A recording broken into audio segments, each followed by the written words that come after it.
এবং প্রচুর বইপত্র আমরা দেখতে পাচ্ছি যে লাস্ট 5 থেকে 6-10 বছরে জি প্রচুর বই কিন্তু অনুবাদ হয়ে এসেছে এবং একটা সেগুলো পাঠক শ্রেণী গড়ে উঠেছে এবং ইতিহাসে সচেতন একটা পাঠক শ্রেণী গড়ে উঠেছে যারা এবং যে বইগুলো অনুবাদ হয়েছে সেগুলো কিন্তু মানে অথেন্টিক, অথেন্টিক ওগুলোর মধ্যে ও তো বেশ একটা সমস্যা কিন্তু নেই। সমস্যা নেই এবং খুব গুরুত্বপূর্ণ ইতিহাস গবেষকদের লেখাগুলি অনুবাদ হয়েছে।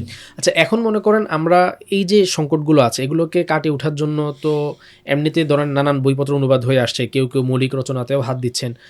এর পাশাপাশি আর কি কি করা যেতে পারে মানে বাংলা ভাষায় ইসলামের ইতিহাস চর্চাটাকে আরও নিষ্কলুষ করার জন্য, আরও বেশি অথেন্টিক করার জন্য এখানে করণীয় আর কি কি আছে?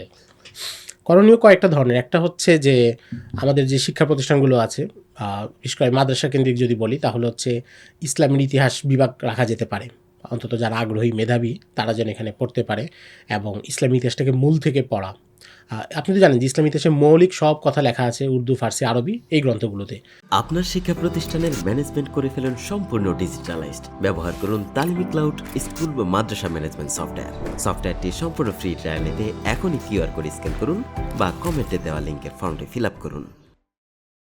কিন্তু আমাদের দুঃখজনকভাবে স্কুল কলেজে তো এই ভাষাগুলোর সাথে যোগাযোগ নেই, ফলে সাধারণত আরেকটা ভাষার মাধ্যম হয়ে সেই সোর্সের তথ্যগুলো নিতে হয়, ফলে এখানে একটা গ্যাপ তৈরি হয়। কিন্তু মাদ্রাসার এই সুবিধাটা আছে যে তারা সরাসরি মূল উৎসে পৌঁছতে পারে। ফলে এই ধরনের একটা বিভাগ যদি থাকে এবং যেখানে এই ধরনের দক্ষ মানুষ যারা বাহির থেকে প্রাতিষ্ঠানিকভাবে ইতিহাস নিয়ে পড়াশোনা করে এসেছেন তাদের তত্ত্বাবধানে যদি কাজটা হয়, তাহলে এখান থেকে আমরা অনেক দক্ষ ইতিহাস গবেষক পাবো। এটা হচ্ছে একটা। আর এর বাইরে হচ্ছে যে বইপত্র যেগুলো চলতেছে সেগুলোকে আরও বেশি প্রচার প্রসারে মানুষকে পড়তে উদ্বুদ্ধ করা, মানুষের সামনে ইতিহাসের গুরুত্বটা তুলে ধরা এবং পাশাপাশি এই ধরনের যে মাধ্যমগুলো আছে অর্থাৎ অডিও, ভিডিও, এগুলোর মাধ্যমে ইতিহাসটাকে ছড়িয়ে দেওয়া, যেহেতু যেন প্রান্তিক এলাকায় যে মানুষগুলো থাকে তাদের কাছ পর্যন্ত ইতিহাসটা পৌঁছে যায়। আর এরপরে আরেকটা গুরুত্বপূর্ণ বিষয় আমার কাছে যেটা মনে হয় সেটা হচ্ছে যে আগের যে ইতিহাসগুলো সেগুলো লেখা, পড়া, চর্চা এটা যেমন জরুরি, বর্তমান ইতিহাসটাকে সংরক্ষণ করাও কিন্তু জরুরি। কিন্তু আমাদের এখানে এটার ক্ষেত্রে আমরা দেখি আমাদের প্রচণ্ড দুর্বলতা আছে। আমাদের অনেক গুরুত্বপূর্ণ মানুষ যারা 5 বা 10 বছর আগে মারা গিয়েছেন তাদের ব্যাপারে আপনি এখন লিখতে গেলে দেখবেন তথ্য নাই। তার কিংবা তথ্য থাকলে এমন তথ্য আছে যেটা আসলে কোনো কাজে আসবে না। আমরা সাধারণত মানুষের উপর অলৌকিকত্ব আরোপ করতে অনেক বেশি পছন্দ করি। ফলে একজন মানুষের চিন্তা কী ছিল, তার সামাজিক প্রভাব কী ছিল, তিনি তার সময় সমস্যাগুলোকে কীভাবে সমাধান করেছেন, এগুলো নিয়ে কিন্তু আলোচনা থাকে না। কিন্তু এটা থাকা দরকার। আপনি ভারত পাকিস্তানে আমরা যদি দেখি যে সেখানকার আলেমদের জীবনী নানাভাবে সংকলন করা হয়েছে এবং প্রত্যেকটা ঘটনায় কোন ঘটনায় কার কী ভূমিকা ছিল, শিক্ষার ক্ষেত্রে কী, রাজনৈতিক ক্ষেত্রে কী, কার চিন্তা দর্শন কী ছিল, সব তারা লিপিবদ্ধ করেছে। কিন্তু বাংলা অঞ্চলে এটা হয়নি। তো আমাদের এখানে এই ব্যাপারটা খুব গুরুত্বপূর্ণ। আমাদের যে ইভেন্টগুলো করতেছে, কিছু কাজ হয়েছে, যেমন শাপলা চত্বর ঘটনা নিয়ে কয়েকটা সংকলন হয়েছে, কিন্তু এটা কিন্তু আরও বেশি হওয়ার মতো ঘটনা ছিল এবং আরও নানা দিক থেকে এটাকে দেখার একটা ব্যাপার ছিল। তো এটা একটা গুরুত্বপূর্ণ ব্যাপার আমি মনে করি যে চলমান ইতিহাসটা, চলমান যে ঘটনাবলী ঘটতেছে এটাকেও সংরক্ষণ করা, যেন পরে কেউ আসলে তথ্যের ঘাটতিতে তাকে পড়তে না হয়। সাধারণত কিন্তু আমরা দেখি যে বাংলা স্বাধীন হওয়ার পর থেকে আলেমদের বহু বিষয়ে এখন কাজ করতে গেলে ওইভাবে তথ্য নাই, কারণ এটা সংরক্ষণ করা হয়নি। আচ্ছা, আমার কাছে মনে হয় যে এখানে একটা বিষয় কাজ করে, সেটা হচ্ছে ধরেন আমরা খুলাফায়ে রাশিদিনের ইতিহাস পড়তে গেলে এটা ইসলামের ইতিহাস, এটাকে আমরা ইসলামের সঙ্গে রিলেট করতে পারি। এরকমভাবে মনে করেন পরবর্তী সময়ের ধরেন আব্দুল কাদের জিলানীর জীবনী বা মোহাম্মদ আল ফাতিহের জীবনী, সালাউদ্দিন আইয়ুবীর জীবনী বা তাদের সময়কার তাদের যে নানান বিষয় এগুলো বা উমাইয়া আব্বাসী খেলাফতকালের এদের বিষয়গুলো পড়লে এটাকে আমাদের ইসলামের ইতিহাস বলে আমরা যতটুকু রিলেট করতে পারি। শাপলা চত্বরে কী হয়েছিল, অথবা আমাদের বাংলাদেশের একজন জুনায়েদ বাবুনগরী তিনি কেমন ছিলেন, তার বৈশিষ্ট্য কী ছিল, তার যে দিন এবং তার যে সময়কালটাকে উপজীব্য করে কোনো কিছু যদি লেখা হয়, এটাও কিন্তু আসলে আমরা ওই বিবেচনা যদি ধরি এটাও কিন্তু ইসলামের ইতিহাসেরই একটা অংশ বা ওইটার সাথে কিন্তু এটা রিলেট করে। কিন্তু আমরা কিন্তু এখনকার সময়ে সেটাকে ওইভাবে কিন্তু ফিলটা করি না। ধরেন আজকে যদি শাপলা চত্বরের ইতিহাস নিয়ে একটা বই হাতে নেই, তাহলে ওই ফিল্ডটা কিন্তু আসে না যে এটাও আসলে ইসলামের ইতিহাসেরই একটা অংশ। আমরা আমাদের ব্রেনটা কেমন যেন যে ইসলামের ইতিহাস হতে হলে সেটা ওই যে মধ্যপ্রাচ্য কেন্দ্রিক ওই অঞ্চলে চলে যেতে হবে, ওই অঞ্চল এরকম ইয়ার বাইরে আমাদের নিজেদের এখনকার সময়ের যে বিষয়গুলো এগুলো যে আসলে এরকম ইসলামের ইতিহাস হতে পারে সে অনুভূতিটা কিন্তু আসে না।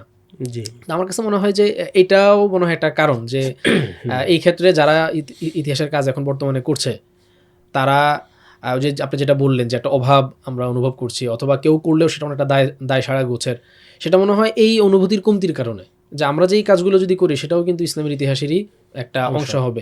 এবং আজ থেকে ধরেন 200 বছর পরে 300 বছর পরে এইগুলো কিন্তু তখন এটার উৎস হিসেবে বিবেচিত হবে। জি। তো আপনার কাছে এটা কি মনে হয়? আমি আপনার সাথে একমত। এটা এমন একটা বিষয়, মানুষ যে সাধারণত নিজে যেখানে থাকে এটার সাথে তার এত বেশি অভ্যস্ততা তৈরি হয়, এটাকে তারা আলাদা করে গুরুত্বপূর্ণ মনে হয় না। এবং শুধু শাপলা চত্বর বা এই সময় না, আপনি দেখবেন যে বাংলার ইতিহাসটা আমাদের কাছে কিন্তু খুব কম চর্চিত। আমাদের মধ্যে যারা ইতিহাস আমরা জানি, দেখা যাচ্ছে অটোমানদের ইতিহাসে যে একটা গৌরব অনুভব করি, কিংবা উমাইয়া আব্বাসী, কিন্তু সেই তুলনায় বাংলার সুলতানদের ইতিহাস, বাংলার মুসলমানদের দাওয়াতি কার্যক্রম, সুফিদের কার্যক্রম, এগুলো নিয়ে কিন্তু খুব বেশি মানুষের আগ্রহ নাই। অথচ আমরা যদি দেখি যে সিরাত এবং খেলাফতের রাশেদার পরে সবচেয়ে গুরুত্বপূর্ণ হচ্ছে আঞ্চলিক ইতিহাস।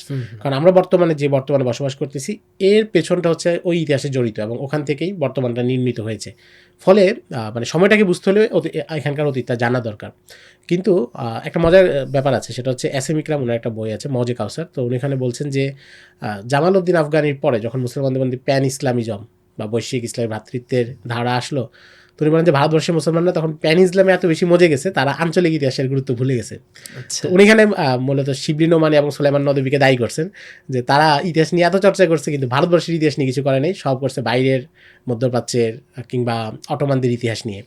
মানে ফলে যে মানে অটোমানদের মানে উসমানীদের ইতিহাস ইসলামের ইতিহাস মনে হয়, হ্যাঁ, কিন্তু জি। বাংলার সুলতানি আমলের না। শাসকদের ইতিহাস বা সুলতানি আমলের ইতিহাসকে ইসলামের ইতিহাস বলে আর মনে হয় না। ইতিহাস মনে হয় না। এবং এই কারণেই কিন্তু দেখবেন এখনকার সময়ে এসে আমরা যদি পাবলিকেশনগুলোর দিকে তাকাই, তারা কিন্তু ঘুরে ফিরে অটোমানদের বই, তারপরে আব্বাসীদের বই, বারবার আনছে, মুঘলদের বারবার বই, আনছে। এই ধরনের বইপত্র নিয়ে তাদের যত আগ্রহ, জি। সেই তুলনায় কিন্তু আমরা দেখি যে মানে বাংলার সুলতানি আমলের এর আগে পরের মানে যারা জি। বাংলা শাসন করেছেন, এই আঞ্চলিক আমাদের এই অঞ্চলের জি। যে ইতিহাসটা, এইটা নিয়ে কিন্তু ওইভাবে আমরা কাজ করতে দেখি না। হ্যাঁ, এটা একটা সুন্দর একটা পয়েন্ট বলেছেন আপনি। তো এটা হচ্ছে একটা ব্যাপার যে এটাকে, আর কাছাকাছি সময়ের যারা, এটাকে তো আরো বেশি কম গুরুত্বপূর্ণ, মানুষ কাছের জিনিসকে তো মানুষ বেশি গুরুত্ব দেয় না, দূরের ঘাসটাই সবসময় সবুজ মনে হয়। তো এই একটা ব্যাপার থাকে, আপনার সাথে আমি একমত। আচ্ছা, আমরা আসলে বিদায় নেওয়ার একেবারে কাছাকাছি চলে এসেছি। তো বিদায় নেওয়ার আগে সর্বশেষ জানতে চাইবো যে আমাদের এই পুরো আজকের আলোচনা শুনে যদি কেউ ইতিহাস চর্চা করতে চায়, ধরেন কোনো তরুণ, সে যদি চায় যে না আমি ইতিহাস নিয়ে অনেক কাজ করব, তার সামনে আসলে কি কি সুযোগ আছে, সে কোন কোন বিষয়গুলো ফোকাস রেখে কাজ করতে পারে, যেগুলো কাজ করা দরকার কেউ করছে না, জায়গাগুলো খালি পড়ে আছে, এরকম কিছু বিষয় যদি আপনি বলতেন তাহলে তার একটা নির্দেশনা পেত। যদি কেউ কাজ করতে চায় এবং সে যদি এখন ছাত্র থাকে এবং যদি নিচের দিকের ছাত্র থাকে যার ভবিষ্যতে সাবজেক্ট চয়েস করার সুযোগ আছে, তাহলে আমি মনে করি তাদের বিশ্ববিদ্যালয়গুলোতে পড়া উচিত এবং বাইরের বিশ্ববিদ্যালয়গুলোতে যাওয়া উচিত, যেখানে সত্যিকারের ইতিহাস নিয়ে গবেষণা হয়, কাজ করা হয়। সেগুলোতে পড়ে তাদেরকে ইতিহাসটাতে গভীরতা, পাণ্ডিত্য অর্জন করা উচিত, যাদের এই সুযোগটা আছে। আর যাদের হয়তো শিক্ষা জীবন শেষ হয়ে গিয়েছে কিন্তু উনি ইতিহাসে আগ্রহী, তাহলে আমি মনে করি যে ইসলামী ইতিহাসটাকে পড়া এবং কোনো একজন আলেমের সাথে এই বিষয়ে তত্ত্বাবধান বা পরামর্শ রেখে ইসলামী ইতিহাসটাকে পড়া, বোঝার চেষ্টা করা এবং নিয়মিত পড়াটা জারি রাখা। অনেক সময় এমন হয় যে যিনি কোনো প্রতিষ্ঠানে শিক্ষা পান নাই কিন্তু নিজের ব্যক্তিগত পড়াশোনা এবং পরিশ্রম দিয়েও তিনি অনেক সময় শক্তিশালী ইতিহাসবিদ হয়ে ওঠেন। যেমন মিশরের জালাল কিশক ছিলেন, তিনি ছিলেন সাংবাদিক, কিন্তু তার ইতিহাস গ্রন্থগুলো এত শক্তিশালী যে বহুদিনের ইতিহাসের বয়ান ভেঙে দিয়েছে। নেপোলিয়নের মিশর আক্রমণকে কেন্দ্র করে যেই বয়ান দাঁড় করানো ছিল পুরোটা উনি একা ভেঙে দিয়েছেন। জামাল আব্দুল নাসিরের ইতিহাসের বয়ান উনি ভেঙে দিয়েছেন, কিন্তু উনি প্রাতিষ্ঠানিকভাবে ইতিহাস পড়েন নাই। তো অর্থাৎ একজন ব্যক্তি তার পরিশ্রমে সে শক্তিশালী ইতিহাসবিদ হিসেবে আবির্ভূত হতে পারে। এবং বর্তমান বিশ্বে অনেকে আছেন যারা এক বিষয় পড়েছেন, যেমন ডক্টর রাগিব সিরজানি, উনি হচ্ছে পেশায় চিকিৎসক, কিন্তু উনি ইতিহাসের ক্ষেত্রে অনেক মানে একাডেমিকভাবে তো উনি পড়েছেন চিকিৎসাবিদ্যা, কিন্তু ইতিহাসের ক্ষেত্রে উনি খুব শক্তিশালী মানুষ হিসেবে আবির্ভূত হয়েছেন। তো এই সুযোগ আছে।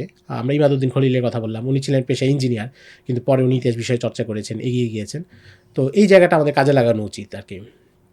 আচ্ছা, আর এমনি মানে সে এটা তো তার মানে পড়াশোনার জায়গা থেকে সে কি করবে, আর যদি সে কিছু কাজ করতে চায়, ধরেন কেউ পড়াশোনা করেছে ইতিহাস নিয়ে, এখন সে কিছু কাজ করতে চাচ্ছে যে না আমি বাংলা ভাষায় এমন কিছু খেদমত করব যেগুলো বাংলা ভাষায় ইসলামের ইতিহাস চর্চায় অবদান রাখবে, তো এরকম আপনার কাছে ফাঁকা জায়গায় কি কি মনে হয় যে এই জায়গাগুলো ফাঁকা আছে, কাজগুলো করার দরকার, কিন্তু আসলে সেভাবে আমরা কাজ বাংলাতে দেখি না, এরকম কি কি ক্ষেত্র আছে আপনার যদি জানা থাকে?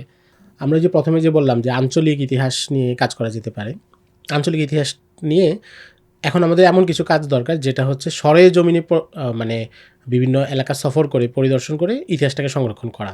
কারণ যেহেতু লিখিত উপাদান নাই, কিন্তু দেখা যাবে অনেক এলাকায় প্রবীণ মানুষের কাছে এগুলো মুখস্থ আকারে তাদের কাছে সংরক্ষিত আছে। বাংলাদেশে কয়েকজন আঞ্চলিক ইতিহাস গবেষক ছিলেন, একজন ছিলেন আব্দুল হক চৌধুরী, উনি চট্টগ্রামের আঞ্চলিক ইতিহাস নিয়ে প্রচুর বইপত্র লিখেছেন, এভাবে ঘুরে ঘুরে ইতিহাসটাকে সংরক্ষণ করেছেন।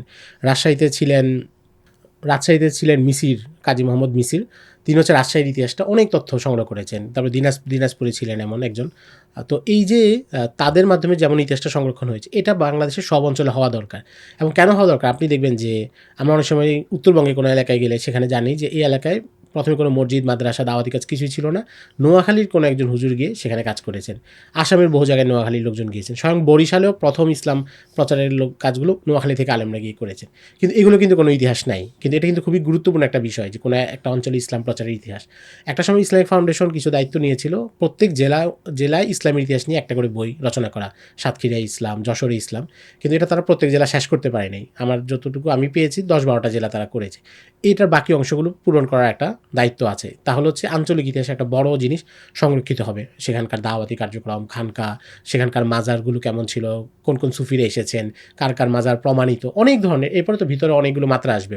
তো এটা হচ্ছে একটা বড় কাজ। আর পাশাপাশি বর্তমান সময়ে যে ঘটনাগুলো ঘটতেছে সেটাকেও লেখা, সেটা এবার দিনলিপি আকারে হোক অথবা ইতিহাস বিশ্লেষকের মতো করে হোক। এখন তো আরও সহজ, বর্তমান সময়ে তথ্য পাওয়া তো সহজ। পত্র পত্রিকা, লেখালেখি, সাক্ষাৎকার, অডিও ভিডিও সব আছে। কেউ যদি বসে সে অনেক কিছু গোছাতে পারবে। তো এই দুইটা হচ্ছে আঞ্চলিক ইতিহাসের ক্ষেত্রে আমাদের কাজ করা যেতে পারে। এরপরে সিরাতের ক্ষেত্রে আমাদের একটা বড় কাজের জায়গা আছে। এখন পর্যন্ত বাংলায় বেশিরভাগ সিরাত এসেছে ধারাবাহিক ঘটনা নির্ভর। কিন্তু নবীজি সাল্লাল্লাহু আলাইহি সাল্লামের জীবনকে বিভিন্ন জায়গা থেকে দেখা এবং নবীজির জীবনের বিভিন্ন দিক নিয়ে আলাদা করে শিক্ষা গ্রহণের ধারা, এমন সিরাত বাংলায় এখনও কম, তুলনামূলক কম। তো এটা নিয়ে অনেক কাজ করার সুযোগ আছে। এবং আধুনিক বিশ্বে, আরব বিশ্বে যে এই সিরাতগুলো নিয়ে কাজ করা হচ্ছে, সিরাতকে নানা দৃষ্টিভঙ্গি থেকে বিশ্লেষণ করা হচ্ছে, সেগুলোকে অনুবাদ করা যেতে পারে কিংবা সেটা সামনে রেখে সংক্ষিপ্ত গ্রন্থ রচনা করা যেতে পারে, সেটার অবলম্বনে গ্রন্থ রচনা করা যেতে পারে, সেটা একটা হতে পারে। এরপর আরেকটা গুরুত্বপূর্ণ বিষয় হচ্ছে, আমরা যে বইগুলোর কথা বললাম যে অনেক অমুসলিমদের লেখা কিংবা সেকুলারদের লেখা বইতে, ইতিহাসের বইতে অনেক সমস্যা আছে, এগুলোকে খণ্ডন করা এবং তাদের আপত্তিগুলোর জবাব দেওয়া, এটাও একটা স্বতন্ত্র কাজ। এটা এখনও বিস্তৃত ব্যাপকভাবে হয়নি। এবং এর বাইরে আমি ব্যক্তিগতভাবে মনে করি আমাদের যেই সিলেবাসে যে বইগুলো আছে এগুলো প্রত্যেকটা ধরে ধরে এই বইয়ের কোথায় কী সমস্যা আছে সেটা খণ্ডন করে একটা বই রচনা হওয়া বা একাধিক বই রচনা হওয়া, সেটাও জরুরি। কারণ এখানে প্রতি বছর লাখ লাখ মানুষ কিন্তু এই বইগুলো পড়ছে এবং তারা, বহু মানুষ সাহাবায়ে কেরামের প্রতি বিদ্বেষী হয়ে যায়, অন্তত মুয়াবিয়া রাদিয়াল্লাহু তাআলার প্রতি বিদ্বেষ লালন করে এই বইগুলো পাঠ করে। পরে এই বইগুলো একটা একাধিক পর্যালোচনা আসা, সেটা অত্যন্ত জরুরি। তারপর একটা বিষয় হচ্ছে যে কিছু ইতিহাস বই আছে যেগুলো অনেক বড় এবং অনেক বড় করে বই লেখা, বাংলা হয়তো অনুবাদ হয়েছে, মানুষ কিনে, কিন্তু মানুষ সেটা পুরোটা পড়ার হয়তো সুযোগ পায় না। বড় বই দেখে তারা ভয় হ্যাঁ, পায়। আর এখন মানুষের মেজাজটা কিছু কমে গেছে। সেখানে এই বইগুলো কিছুটা সংক্ষিপ্ত করা, শর্ট ভার্সন যেটা তালখিস, যেটা আরবে খুব প্রচলিত আছে, বড় বড় বইয়ের ছোট করে করা কিংবা নতুন বিন্যাস দেওয়া। যেমন আরবে যেটা হয় যে সিয়ারু আলামিন নুবালা, সেটা 30 খণ্ডের বইকে সামনে রেখে 2 খণ্ডের বই রচনা করা, যেখানে শুধু নির্দিষ্ট ঘটনাগুলো নিয়ে আসা কিংবা শুধু নির্দিষ্ট ব্যক্তিদের, নির্দিষ্ট পেশার ব্যক্তিদের আলোচনা আনা। তো এই ধরনের ঘটনাগুলো বিভিন্ন বইকে এমন শর্ট ভার্সন করা যায়। আর যেমন আমাদের এখানে বিখ্যাত বই হচ্ছে নুজহাতুল খাওয়াতির, আব্দুল হাই হাসানি আর নদবীর, আবুল হাসান আই নদবীর বাবা। তো সেখানে তিনি পুরো ভারতবর্ষের গুরুত্বপূর্ণ ব্যক্তিদের জীবনে আলোচনা করেছেন। সেখানে বাংলার অনেক মানুষের জীবনীও উনি আলোচনা করেছেন যারা আমাদের কাছে অপরিচিত। এখন আমি যদি সেটাকে পুরোটা খোঁজ করে বের করি তাহলে এখানে অনেকগুলো তথ্য পাবো, সেটা নিয়ে আমি একটা আলাদা খণ্ড করতে পারি। কিংবা সুলতানি আমল, মুঘল আমলের ইতিহাস গ্রন্থগুলোকে সামনে রেখে সংক্ষিপ্ত আকারে সেখান থেকে তথ্য নিয়ে কিছু কাজ করা, তালখিসের কাজটা অত্যন্ত জরুরি। কিংবা আরব বিশ্বের বা বাইরের বিশ্বেরও বিভিন্ন বিষয়ে যে বড় বই আছে সেটাকে শর্ট ভার্সন ছোট আকারে বের করা, এটা নিয়ে কাজ করা যেতে পারে।